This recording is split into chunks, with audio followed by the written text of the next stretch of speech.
월세가 밀리면 어떡합니까? 라고 말하며 그의 몸을 내 등 뒤에 밀착하며 양손으로 내 몸을 만지기 시작했어요.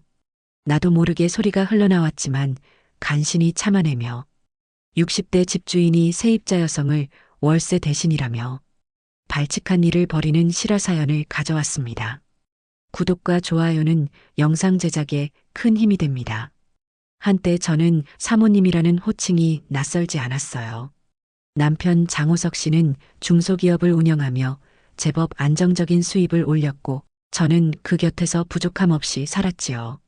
명절이면 양가 친척들이 모여 앉아 사모님, 여유 있으시겠어요? 라며 부러움 섞인 농담을 던졌습니다. 솔직히 말하면 그런 말을 들을 때마다 우쭐한 마음이 들기도 했어요. 하지만 세상은 오래 같은 얼굴을 보여주지 않나 봐요. 코로나 팬데믹이라는 커다란 파도는 우리 집안의 모든 것을 휩쓸어 가버렸습니다.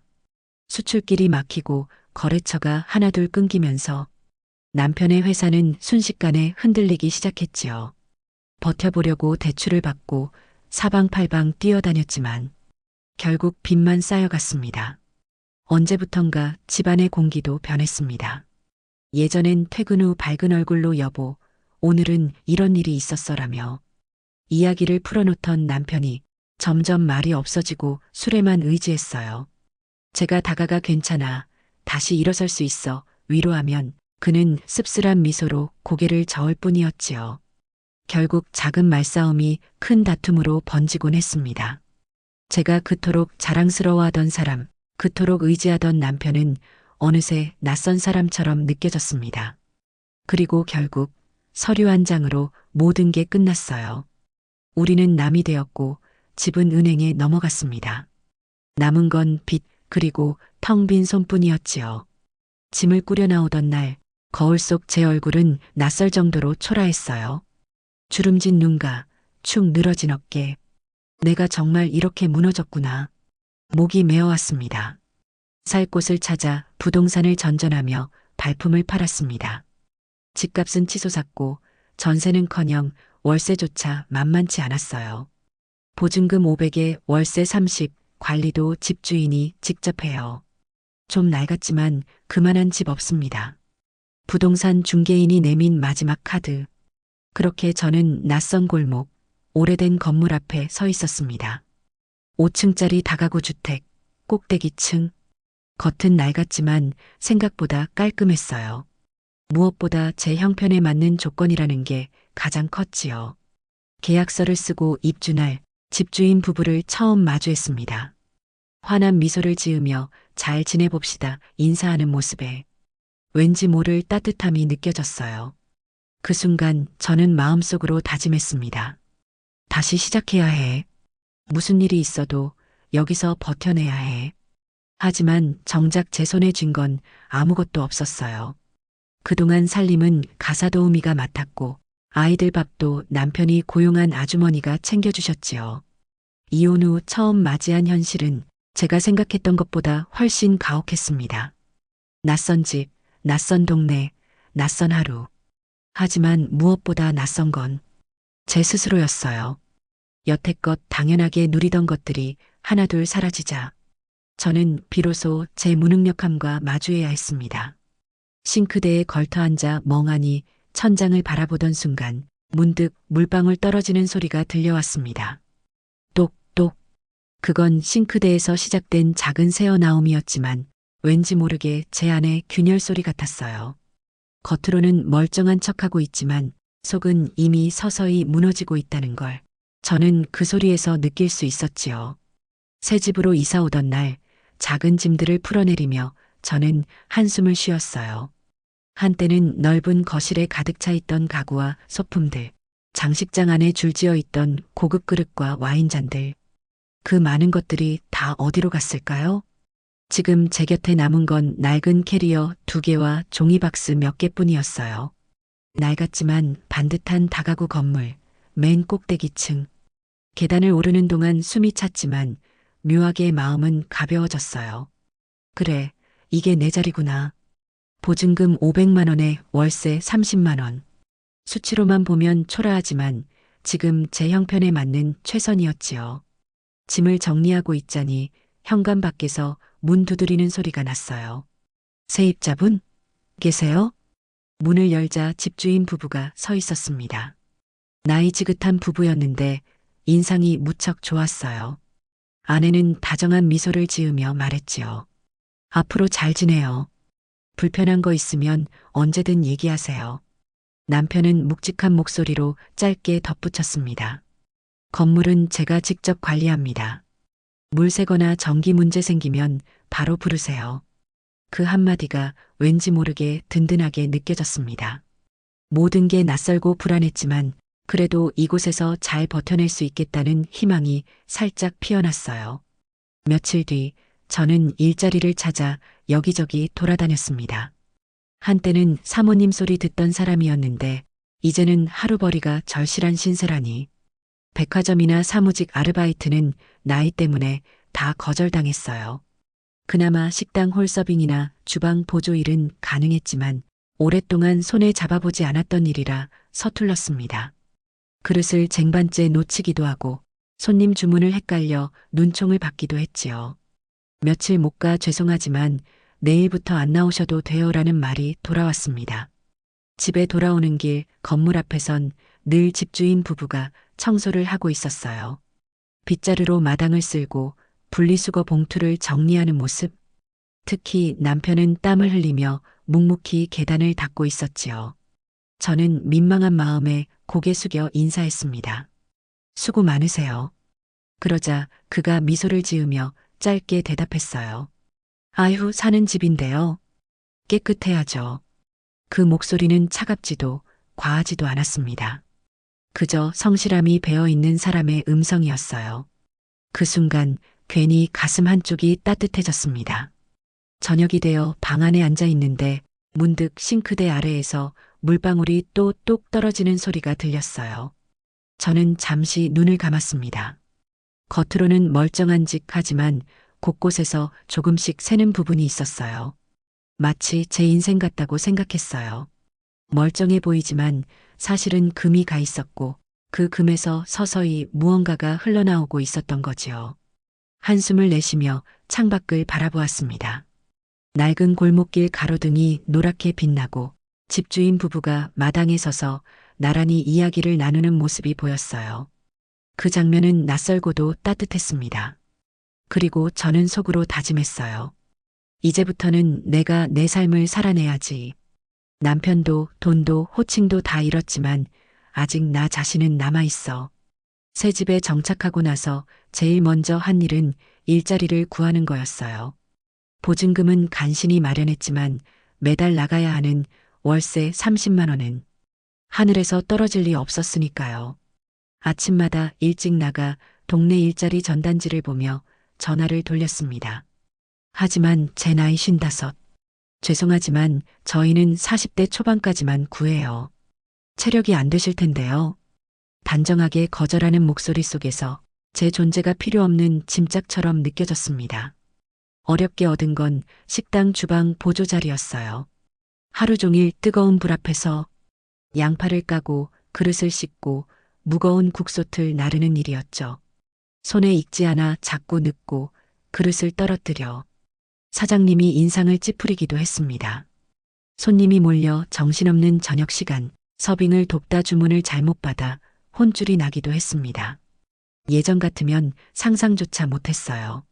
집안일도 대부분 가사도우미 아주머니가 대신 해주셨고 저는 그저 사모님 소리 들으며 웃는 얼굴로 앉아 있었으니까요. 나는 이렇게 배운 것도 해본 것도 없었구나. 땀에 젖은 앞치마를 풀며 거울을 보는데 저 스스로가 너무 초라해 보여 눈물이 핑 돌았습니다. 며칠 못 가 그 식당에서도 잘렸습니다. 아주머니, 죄송해요. 손이 느려서 도저히 안 되겠어요. 가게 주인의 말에 아무 대꾸도 못하고 고개만 끄덕였어요. 밖으로 나와 햇볕 아래 서 있는데 내 그림자가 바닥에 길게 늘어져 마치 지워져가는 사람 같았습니다. 그날 저녁 집으로 돌아와 통장을 열어보니 잔고는 바닥이었어요. 월세 날짜는 코앞인데 지갑엔 10,000원짜리 몇 장뿐. 이젠 정말 길바닥으로 나앉게 되는 걸까? 심장이 덜컥 내려앉는 기분이었어요. 용기를 내어 집주인 아주머니에게 조심스럽게 말했어요. 제가 이번 달 월세를 조금 늦게 드려도 될까요? 얼굴이 화끈거려 고개조차 들 수 없었습니다. 그런데 돌아온 대답은 의외로 따뜻했어요. 아이고, 뭘 그런 걸 걱정해요. 여유 있을 때 주세요. 사는 게 다 그런 거지 뭐. 그 말에 눈물이 왈칵 쏟아질 뻔했어요. 한동안 고개를 숙인 채 아무 말도 못했습니다. 고마움과 동시에 이상한 안도감이 밀려왔습니다. 마치 세상에 단 한 줄기 의지가 생긴 것 같았어요. 그날 밤 방바닥에 앉아 멍하니 벽을 바라봤습니다. 나는 정말 아무것도 할 줄 모르는 사람인가? 자책과 두려움이 뒤섞여 가슴을 짓눌렀습니다. 싱크대에서 여전히 똑똑 물방울이 떨어지는 소리가 들렸어요. 그 소리는 이제 제 삶의 배경음처럼 들렸습니다. 멈출 줄 모르고 흘러내리는 작은 균열. 그게 바로 지금 제 인생 같았지요. 월세를 늦게 내겠다고 말한 날 이후 저는 집주인 부부를 볼 때마다 고개를 들기가 어려웠어요. 복도에서 마주치면 억지로 웃으며 인사했지만 속으로는 부끄럽고 민망하기만 했습니다. 남의 집에 얹혀 사는 기분이 이런 걸까? 하지만 정작 집주인 부부는 전혀 그런 기색을 보이지 않았습니다. 계단을 닦으며 마주치면 오늘 일 나갔다 오셨어요? 힘들죠? 날도 더운데 밥은 꼭 챙겨 드셔야 해요. 늘 살뜰히 말을 건넸습니다. 특히 아내는 마치 오래된 이웃처럼 제가 외롭지 않도록 자주 말을 걸어주었어요. 어느 날 저녁이었어요. 203호 젊은 세입자가 닭을 한 마리 사서 집주인 아저씨에게 건넸다 하더군요. 그동안 관리해 주셔서 고맙다고. 그 이야기를 들은 아주머니가 저를 불렀습니다. 닭을 삶았는데 혼자 드시기 그러시잖아요. 우리 집에 와서 같이 드세요. 처음엔 거절하려 했어요. 남의 집 밥상에 초대받는 게 괜스레 신세 지는 것 같아 조심스러웠거든요. 하지만 아주머니의 손을 잡은 채 따뜻하게 웃는 얼굴에 결국 고개를 끄덕이고 말았습니다.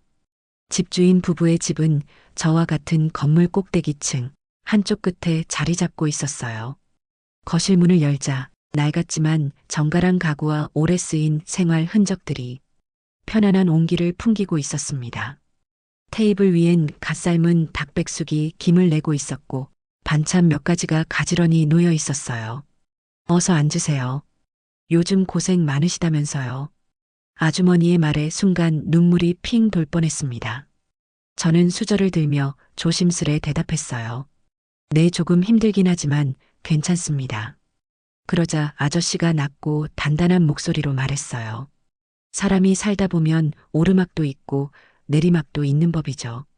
저도 예전에 한번 크게 부도 맞고 길바닥에 나앉을 뻔한 적 있습니다. 그때 아내가 옆에 있어 다시 일어날 수 있었어요.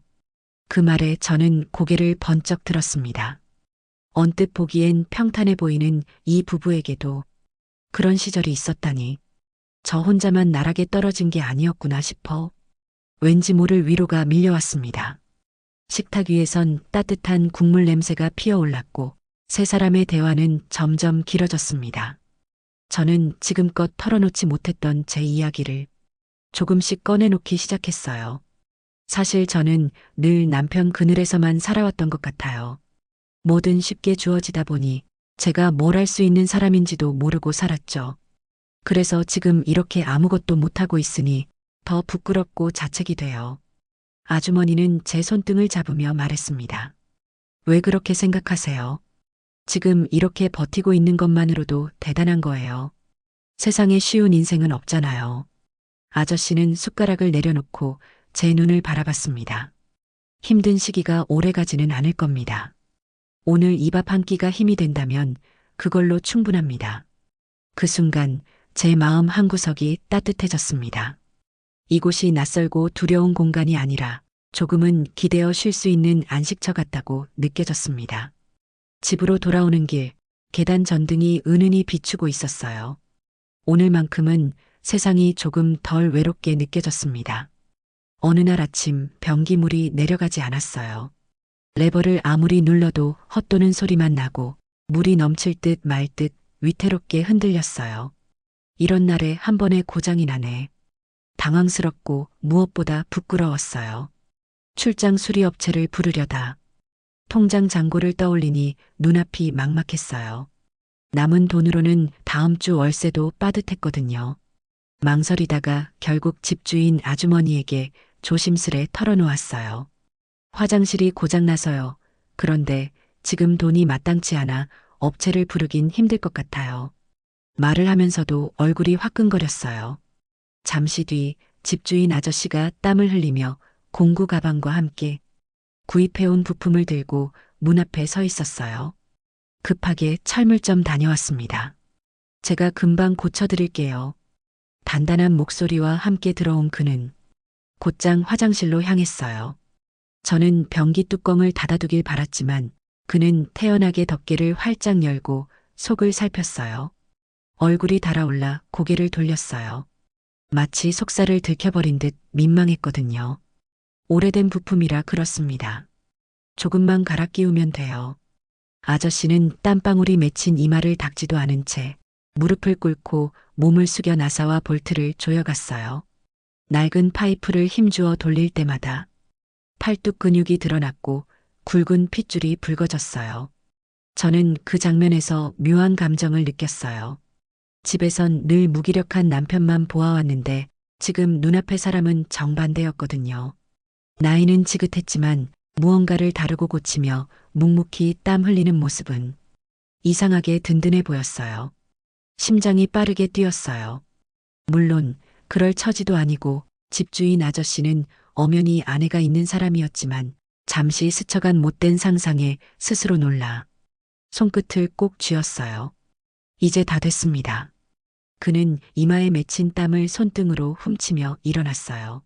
물을 내려보니 시원하게 싸하고 흘러내렸어요. 그 소리가 어쩐지 제 안에 막힌 무언가가 뚫린 듯 묘하게 울려 퍼졌어요. 저는 서둘러 감사 인사를 했어요. 정말 감사합니다, 아저씨. 민망해서 부탁드리기조차 어려웠는데 그는 담담히 대답했어요. 사는 집인데요. 장이 튼튼하신가 봐요. 뭘 불편하시면 언제든 말씀하세요. 농담을 건네는 그의 말에 얼굴이 화끈거리고 그 목소리가 오래 귓가에 남았어요. 집주인 부부의 친절이 고마웠지만 그날만큼은 묘한 긴장감이 제 마음을 흔들었어요. 그날은 유난히 피곤한 하루였어요. 식당에서 접시 수십 개를 닦고 손끝이 불어 터질 만큼 물에 불려 돌아온 밤. 집으로 들어와 잠자리에 눕자마자 온몸이 무겁게 가라앉았어요. 어둠 속 희미한 달빛이 커튼 사이로 들어오고 도시의 소음은 점점 멀어졌어요. 고단한 하루 끝 겨우 눈을 붙이려던 순간이었어요. 삑! 도어락이 눌리는 소리가 들렸어요. 순간 온몸이 얼어붙었어요. 심장이 거세게 고동치며 온 귀가 현관 쪽에 쏠렸어요. 잘못 들은 걸까 싶어 숨을 죽였지만 곧이어 띠릭하는 전자음과 함께 현관문이 열리는 소리가 또렷하게 들렸어요. 누구지? 입술이 바짝 말라붙었어요. 발소리가 조심스럽게 다가오는 듯 방 안 공기가 서늘해졌어요. 끼익 방문이 조금씩 열렸어요. 숨이 멎을 것 같았어요. 저는 이불을 턱끝까지 끌어올리며 마치 죽은 사람처럼 눈을 감고 누워 있었어요. 하지만 두려움에 몸이 떨리는 걸 어쩔 수 없었어요. 그리고 침대 옆에 눕는 무게감이 느껴졌어요. 분명히 낯선 체온이 제 옆에 닿아왔어요. 숨소리, 낮고 굵은 기척, 익숙한 듯 하지만 너무 낯선 그 울림에 저는 용기를 내어 속삭였어요. 누구세요? 잠시 침묵. 그리고 낮게 떨어진 목소리. 저예요. 저. 분명히 들었던 목소리.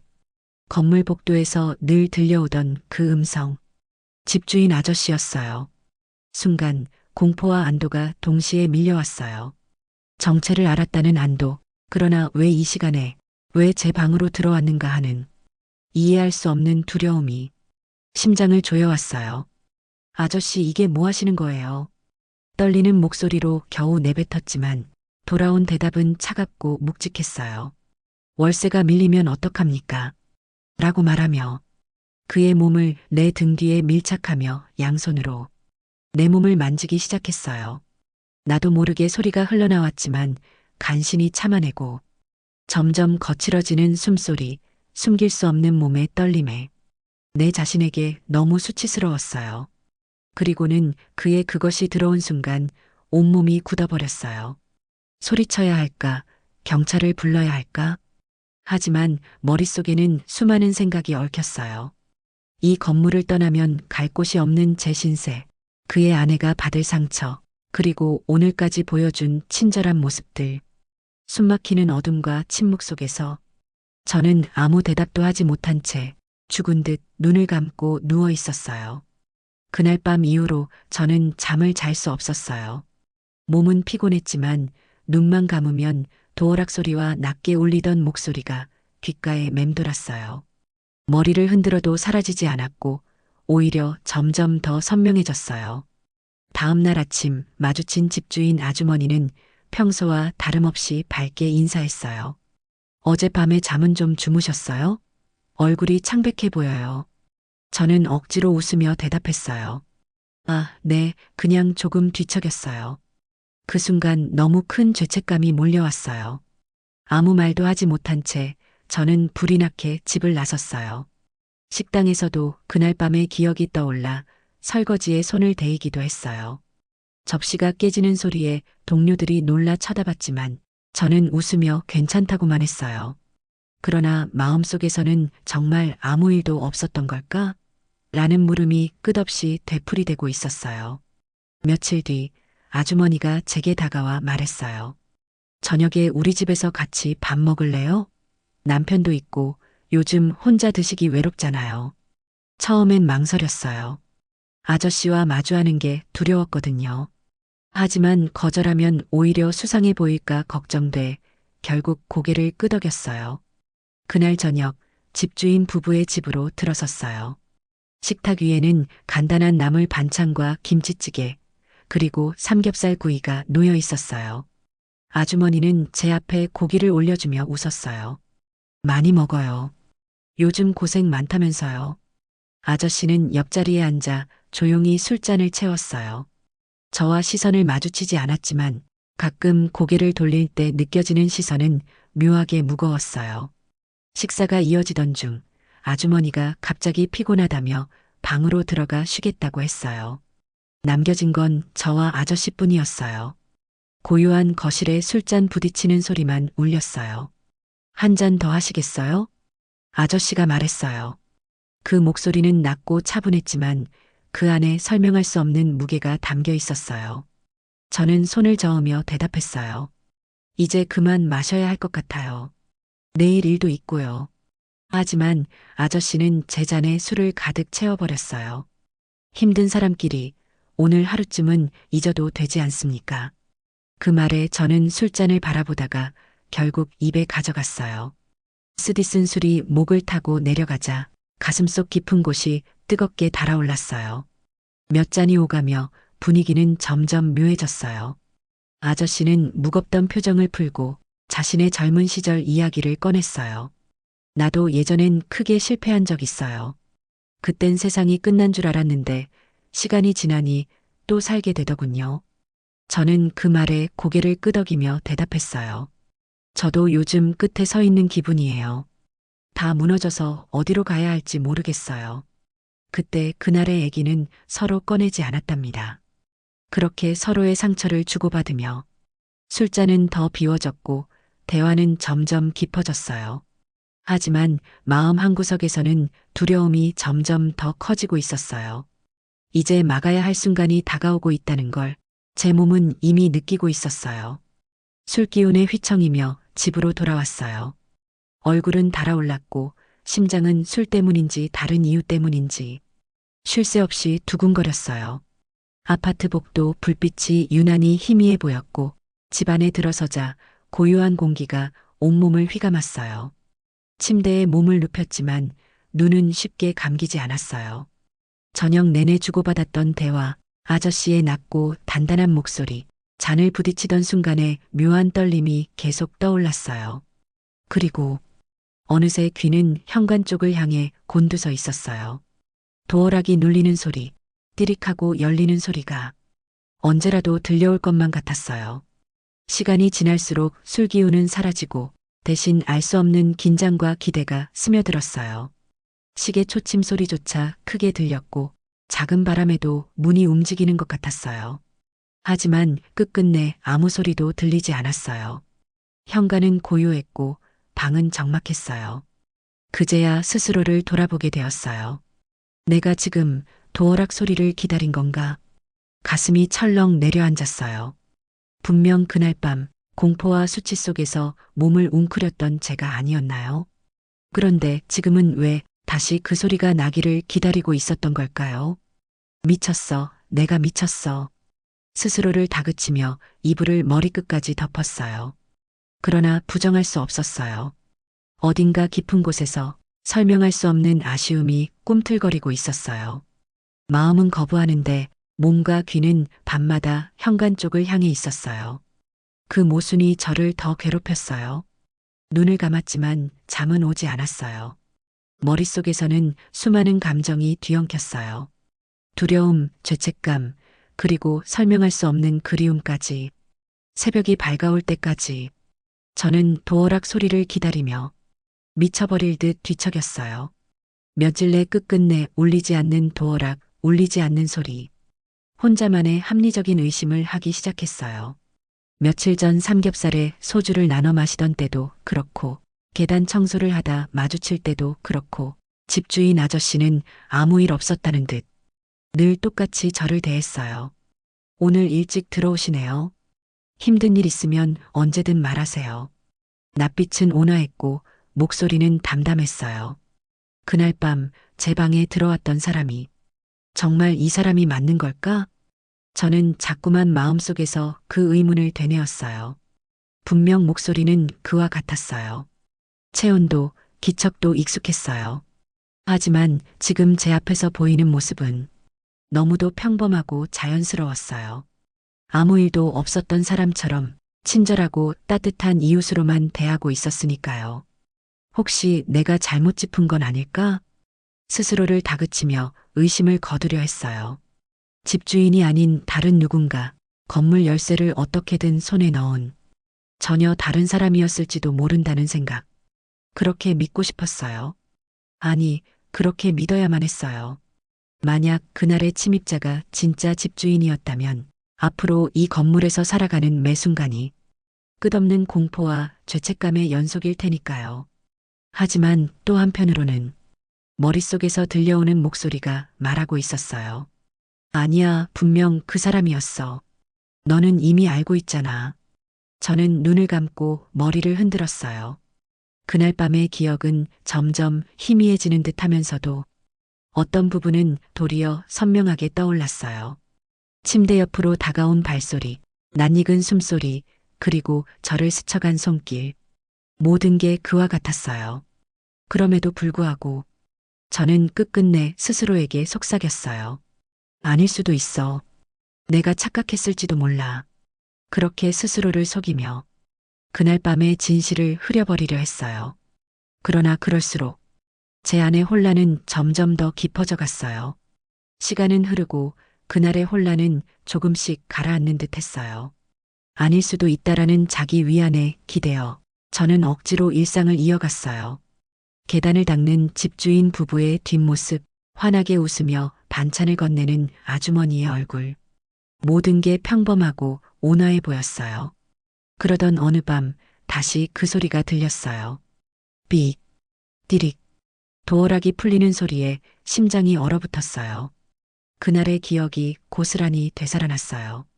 현관문이 열리고 조심스레 다가오는 발자국 소리. 온몸이 떨렸지만 이번에는 외면할 수 없었어요. 방문이 열리고 낯익은 무게가 제 옆에 내려앉았어요. 차갑지도 뜨겁지도 않은 익숙하게 다가오는 체온이 제 곁을 파고들었어요. 거칠지만 능숙한 손길이 당연하다는 듯 제 몸을 훑었어요.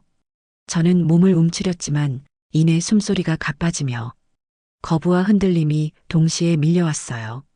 머리맡에 손을 뻗어 수면등을 켰을 때 그의 얼굴이 선명히 드러났어요. 집주인 남자였어요.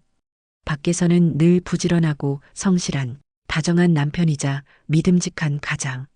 하지만 지금 이 순간 그는 허락도 없이 제 방에 들어와 월세 대신이에요라며 아무렇지 않게 속삭였어요.